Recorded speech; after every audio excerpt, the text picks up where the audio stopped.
నాగ చైతన్య, సాయి పల్లవి జంటగా చందు మెండేటి తెరకెక్కించిన చిత్రం తండేల్. అల్లు అరవింద్ సమర్పణలో బన్నీవాస్ నిర్మించారు. నేడు ఫిబ్రవరి 7న పాన్ ఇండియా వైడ్ గా ప్రేక్షకుల ముందుకు వచ్చింది.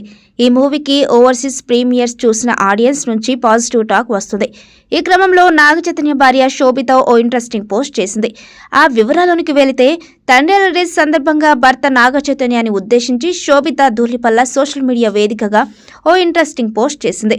ఫైనల్లీ గడ్డం షేవ్ చేశావు, మొదటిసారి నీ ముఖం దర్శనం అవుతుంది సామి అంటూ శోభిత చేసిన ఇన్స్టా పోస్ట్ అక్కినేని ఫ్యాన్స్ ను ఆకట్టుకుంటుంది.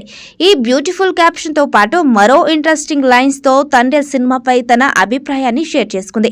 తండేల్ సినిమా చేసేటప్పుడు నువ్వు ఎంత ఫోకస్డ్ గా పాజిటివ్ గా ఉన్నావో ప్రత్యక్షంగా చూశానని, ఈ ఎక్స్ట్రాడినరీ లవ్ స్టోరీని థియేటర్లో ఎక్స్పీరియన్స్ చూసేందుకు ఆడియన్స్ తో పాటు నేను కూడా ఎగ్జైటెడ్ గా ఉన్నానని శోభిత ఈ పోస్ట్ ను చైతుకు ట్యాగ్ చేసింది.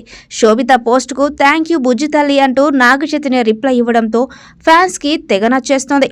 తండేల్ సినిమా కోసం లాంగ్ హెయిర్, మెస్సీ గడ్డంతో రగ్గడ్గా ఇంటెన్స్ లుక్లో చైతు మేక్ ఓవర్ అయ్యాడు. తండేల్ రాజు పాత్రలో కనిపించడానికి ఎన్నో ప్రత్యేకమైన జాగ్రత్తలు తీసుకున్నాడు. ఏడాదిగా నాగ చైతన్య గడ్డంతో ఉన్నాడు.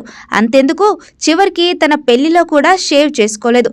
తండేల్ కథ నిజ జీవితానికి సంబంధించింది కావడంతో ప్రేక్షకుల్లో ఆసక్తి నెలకొంది.